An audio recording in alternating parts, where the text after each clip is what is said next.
बरतानवी अखबार दी टेलीग्राफ ने स्टोरी की है और इस स्टोरी में उन्होंने ये बताया है कि भारत ने अपने जो मगरबी बेड़ा है, मगरबी बहरी बेड़ा, वो शुमाली बहरा अरब में कराची के करीब तैनात कर दिया है 300 से 40 मील के फासले पर, जबकि उसमें 500 मील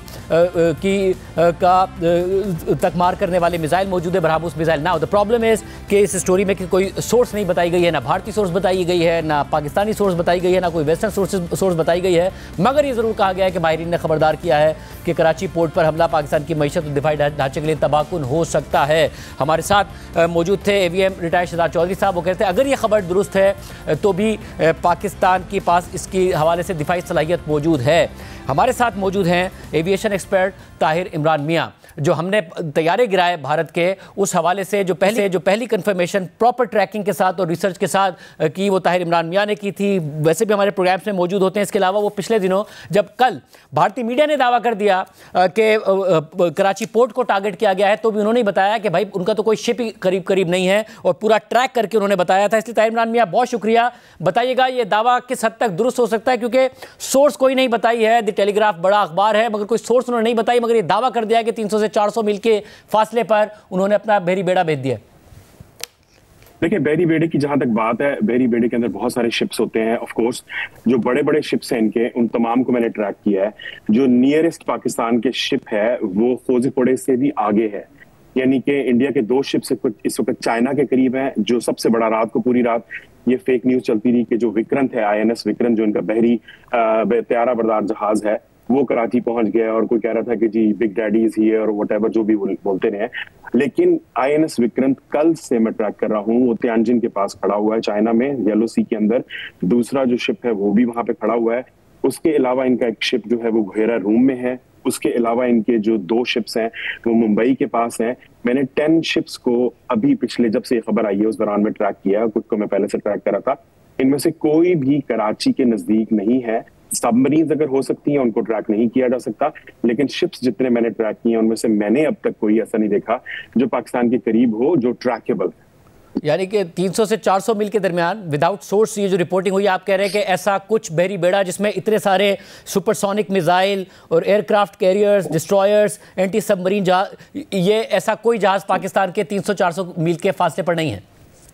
देखिए, आइडियली अगर इंडिया को मिसाल के तौर पे ऐसा कुछ करना पड़ता है तो उसके लिए सबसे आइडियल जो शिप है वो INS विक्रांत है, जो बुनियादी तौर पे केपेबल है, त्यारा बरदार जहाज है, उसके ऊपर मिसाइल भी लोड किए जा सकते हैं, उसके ऊपर जो क्या कहते हैं फाइटर जेट्स भी आ सकते हैं। वो चाइना में है, तियानजिन में है, उसकी ओपन सोर्स डेटा अवेलेबल है जो कि देखा जा सकता है, कोई भी दुनिया में देख सकता है। तो मैं हैरान हूं कि टेलीग्राफ ने बगैर वेरीफाई किए ये कैसे किया है और उनके पास कौन सा ऐसा सोर्स है जिससे वो ये दावा कर सकते हैं। क्योंकि बुनियादी तौर पर जो शिपिंग है वो उतनी ज्यादा वल्नरेबल नहीं होती जितनी एविएशन है। एविएशन में फाइटर जेट्स को आप ट्रैक नहीं कर सकते मोस्टली, अनलेस कि वो अपना ट्रांसपॉन्डर ऑन करें, लेकिन मोस्ट शिप्स को आप ट्रैक कर सकते हैं। और मैंने जो पिछले चंद मिनट के अंदर जो ट्रैक किए हैं उनमें से कोई शिप भी कराची के इतना नजदीक नहीं है जितना ये दावा कर रहे हैं। दूसरी तरफ मैं एक और बात बताता चलूं कि पाकिस्तान के पास बेहतरीन जो सर्वेलेंस टेक्नोलॉजी है, अमेरिका के बनाए हुए, बोइंग के बनाए हुए P-3C ओरायन जहाज जो है वो हैं, जो कंटिन्यूसली अवॉक्स जहाज इनको कहा जाता है, जो बहेरा अरब के ऊपर फ्लाई करते हैं और वो तमाम इस किस्म की जो है इन्फॉर्मेशन देते हैं। तो मैंने अपने पाकिस्तानी सोर्सेज को भी मैसेज किया है, अभी तक मुझे उनकी तरफ से भी कंफर्मेशन नहीं मिली कि उन्होंने कोई अनयूजुअल मूवमेंट दिखी है। ये बड़ी आम बात है। आप कह रहे हैं कि नेवी के अंदर पाकिस्तान के सोर्सेज या पाकिस्तानी की मिलिट्री में जो सोर्सेज है आपके, वो कंफर्म करें कि ऐसी कोई ऐसी मूवमेंट नहीं पाकिस्तान की तरफ से नोट की गई है? नहीं, यानी कि उनके वॉक्स में कोई ऐसी मूवमेंट नहीं। देखें, इतना बड़ा जो मूवमेंट अगर होती है तो वो आप मूवमेंट ट्रैक करते हैं, उसके बारे में कोई ना कोई कॉन्वर्सेशन होती है, लेकिन अभी तक मुझे किसी ने कंफर्म नहीं किया कि ऐसी कोई मूवमेंट हुई है। और आप उसको पब्लिक डेटा के थ्रू बैकअप करें तो आई डोंट सी एनीथिंग। और ताहिर, आप हमेशा डेटा के साथ और रिसर्च के साथ बात करते हैं या कोई दावा कर रहे होते हैं। अब पिछले दिनों पाकिस्तान ने दावा किया उनके जहाज मार गिराने का, वो अभी तक मानने को तैयार नहीं है, मगर डिनाई भी नहीं कर रहे हैं। 2 जगह उनसे सवाल हुआ है, उनके फॉरेन सेक्रेटरी से सवाल हुआ, उन्होंने कहा बाद में बात करेंगे। उनके जो हाई कमीशन है बरतानिया में, उनसे सवाल हुआ तो उन्होंने कहा कि जी रॉयटर्स ने रिपोर्ट किया, तो रॉयटर्स से जाके पूछे। उन्होंने एंकर को ये जवाब दिया, कह सकते थे कि ये खबर गलत है। अब चाइनीज ऑफिशियल्स ने CNN को बताया, अमेरिकन ऑफिशियल्स कंफर्म कर रहे हैं। आपकी रिसर्च क्या कह रही है? देखें, दुनिया में एक कंपनी है मार्टिन, मैं उसका फर्स्ट नेम भूल गया, जो कि इजेक्ट सीट बनाती है। वो सीट जिनको पायलट इजेक्ट करते हैं जब उनका जहाज क्रैश करने वाला होता है। वो अपनी वेबसाइट के ऊपर रोजाना जब भी कोई जहाज गिरता है तो वो उसके ऊपर एक टैली बताते हैं कि इतनी जिंदगियां हमने बचाई हैं। तो उन्होंने जो आखिरी 884 आई थिंक जो लाइफ बताई थी, वो पाकिस्तान का एक जेट अप्रैल में गिरा था, उसके अंदर लाइफ बताई थी। उसके बाद उन्होंने 2 लाइफ मिसिंग बताई हैं जिनके बारे में लिखा हुआ है अवेटिंग डेटा। तो ये एक और प्रूफ है कि कहीं ना कहीं किसी पायलट ने जेट किया। दूसरे नंबर पे जो रफाल जेट मैंने ट्रैक किया है, उस रफाल की जो रजिस्ट्रेशन है वो BS001 है। टेल सेक्शन पंजाब में मिला है। पंजाबी जागरण नामी एक वेबसाइट ने उस खबर को शाया किया, वो खबर गायब कर दी गई। द हिंदू ने उस खबर को शाया किया, वो ट्वीट और खबर गायब कर दी गई। प्रॉब्लम ये है कि इंडिया के पास अगर वो चाहता है कि वो प्रूफ करे, रजिस्ट्रेशन तैयारी की है BS001, तैयारा ला के दिखा दें, किसी को कोई स्टेटमेंट देने की जरूरत नहीं है। लेकिन अगर 3 दिन के अंदर मेरी खबर के बावजूद, तमाम खबरों के बावजूद BS001 तैयारा पब्लिक को लाके नहीं दिखाया जा रहा, तो डेफिनेटली वो तैयारा है ही नहीं। और मैं पूरे वसूख के साथ कह सकता हूं कि दूसरा जेट जो मैं ट्रैक कर रहा हूं, कि दूसरा जहाज भी मैंने ट्रैक किया है जो ऑलमोस्ट सर्टन है, लेकिन इंडियन गवर्नमेंट जो है वो हैवी सेंसरशिप कर रही है। वो तमाम ट्वीटें इंडियन गवर्नमेंट की रिक्वेस्ट पे हटाई जा रही हैं, वेबसाइट से खबरें हटा रही हैं। आप दिल्ली में जर्नलिस्ट से जिनसे मेरी बात होती है वो कहते हैं हम पे इतना प्रेशर है कि हम आपके साथ तो बता रहे हैं लेकिन हम खबर नहीं दे सकते। तो 3 जहाजों की खबर जो दी जा रही है वो बिल्कुल दुरुस्त है। एक मैं प्रूफ कर चुका हूं, आने वाले दिनों में 2 भी प्रूफ कर दिया जाएगा, क्योंकि इस दौर में डेटा को गायब नहीं किया जा सकता। इंडियन गवर्नमेंट जो मर्जी कर ले, किसी किस्म की सेंसिटिव फैक्ट्स को हटा नहीं सकती। ये बड़ी अहम बात है। और ये जो जहाज था, ये जो इंडक्ट हुआ, ये क्या पहला रफाल तैयारा था जो मिला? इंडिया ने जो 36 जहाजों की डील की थी 2015 में, मोदी साहब जब गए थे फ्रांस, उस डील के नतीजे में जो पहला जहाज इन्होंने अक्टूबर में इंडक्ट किया था, उसके साथ बड़ी मशहूर तस्वीर है अमित शाह की के वो सब्ज मिर्चें और नारियल फोड़ रहे हैं उसके सर के ऊपर, उन्होंने जाके रखा हुआ है। ये वो वाला जहाज है जो तबाह हुआ है। और बड़ी इंटरेस्टिंग बात यह है कि जो उसकी तस्वीर मिली है वो उसके राइट साइड के विंग की है। मैंने उसका वो राइट साइड का विंग देखा है, उसके अंदर जो इंडिया के झंडे का ऑरेंज कलर है वो, और जो BS001 जो पहला 0 है उसके बिल्कुल नीचे आता है। मैंने वो बाकायदा मेजरमेंट्स करवाई, फिर मैंने एक जो स्केल मॉडलर है जो ये सारा काम करता है, जहाजों के मॉडल्स बनाता है, उनकी स्केलिंग करता है, उसको भिजवाया, उससे वेरीफाई करवाया। डिसॉल्ट फैल्कन जो मैन्युफैक्चरर हैं उसके सोर्सेज से कंफर्म करवाया, क्योंकि मैं ऑलरेडी एक स्टोरी पे काम कर रहा था कि जो अभी पिछले दिनों ब्रेक हुई है कि इंडिया ने 26 जहाजों को ऑर्डर किया। प्रॉब्लम ये है कि रफाल डिसॉल्ट जो है उनका इंडिया एक बड़ा कस्टमर है। अभी पिछले दिनों $7 बिलियन की डील साइन की है, वो कभी भी पब्लिक में आके इंडिया को डिस नहीं करेंगे, इसलिए सोर्सेज की मदद से खबर की जा रही है।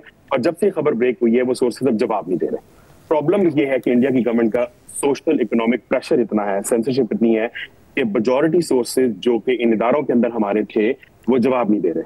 तो वेरीफाई करना कोई मुश्किल नहीं है, डेटा मौजूद है, फोटोज मौजूद है, सिर्फ उनके अंदर जो फैक्ट्स हैं उनको असर्टेन करने में प्रॉब्लम हो रहा है। और प्रॉब्लम बेसिक जर्नलिज्म में ये है कि जब तक मसलन मुझे रफाल का कोई जर्नलिस्ट नहीं बताता, अब तक मैं इस चीज को 100% नहीं कह सकता। लेकिन मैं कल भी मैंने कहा, आज भी कहा कि 80% मैं श्योर हूं 3 जहाजों के बारे में जो इंडिया के गिर चुके हैं, और सेकंड उनमें से मोस्ट प्रोबेबली एक और रफाल हो सकता है।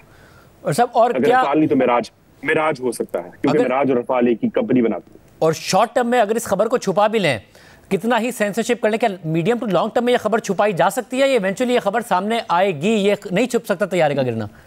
बिल्कुल नहीं छुप सकता। देखिए मेरी बात सुने, जहाज जो है वो इवेंचुअली उनकी इन्वेंट्रीज होती है, उनकी मेंटेनेंस होता है, दूसरे काम होते हैं, वो सारे के सारे कभी भी छुपाए नहीं जा सकते। You can not hide that.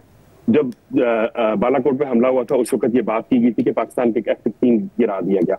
अब प्रॉब्लम यह है कि F-16 प्रूव करना है। अमेरिका ने टैली की, उन्होंने कंफर्म कर दिया कि वो जहाज नहीं गिरा हुआ। तो रफाल अगर गिरे हैं या मिराज गिरे हैं इंडिया के, तो वो टैली जो है उसकी जो इन्वेंट्री है वो पब्लिक कहीं ना कहीं हो जाएगी, आप छुपा नहीं सकते। आज आप छुपा सकते हैं, कल को नई गवर्नमेंट आएगी, इन्हीं में से विसल ब्लोअर्स आएंगे जो आके इस डेटा को पब्लिक करेंगे। सो आई डोंट थिंक कि इंडिया की हुकूमत इसको बहुत अरसे तक छुपा पाएगी। देखिए 36 जहाज हैं और उनमें से एक गायब हो जाए या 2 गायब हो जाएं, आपने कल को परेड करनी है, उनकी मेंटेनेंस के होंगे, कहीं ना कहीं तो वो जहाज जाएगा ना। ये तो नहीं हो सकता कि BS001 जो है वो किसी अंधेरी गार में चला जाएगा और उसको कभी कोई जरूरत नहीं पड़ेगी। इन जहाजों ने शोज पे जाना है, इन जहाजों ने और जगहों पे जाना है। So they will come out some time and they will basically have some kind of understanding कि जहां पे उनको देखा जा सकता है, उनकी मेंटेनेंस के रिकॉर्ड आ सकते हैं।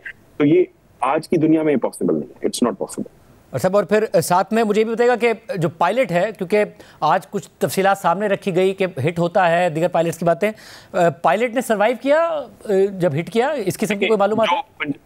जो पंजाबी जागरण की वेबसाइट पे वीडियो लगी थी उसमें एक बर्न्ड बॉडी थी। इंडियन सोर्सेज ने बाद में क्लेम किया कि वो एक ऑनलुकर था जो फोटो लेने के चक्कर में था and he got engulfed in the fire. लेकिन उसकी जो फटीग, क्योंकि वो ब्लर्ड वीडियो थी, क्लियर नहीं थी, लगाने वाले ने उसको ब्लर किया था। ऑफ कोर्स वो वीडियो कहीं ना कहीं ओरिजिनल हालत में मौजूद है जो बाहर आएगी कभी ना कभी। तो मेरा हंच ये है कि वो पायलट था, क्योंकि जो सीट्स की जो इजेक्शन है, अब देखें अगर वो उस पायलट ने वो जिंदा बचता तो जो इजेक्शन सीट मैन्युफैक्चर करने वाले हैं वो जरूर अपनी वेबसाइट अपडेट करते कि हमने 2 जानें बचाई हैं। चूंकि उन्होंने अपडेट नहीं किया तो इसका मतलब ये है कि अनसर्टेनिटी है अभी तक। And my information is that the pilot diet, sorry not pilot, क्योंकि इंडिया के पास रफाल 2 किस्म के हैं, एक सिंगल पायलट है और एक ट्विन पायलट यानी 2 सीटर्स हैं। इनके पास 2 वर्जन हैं रफाल के।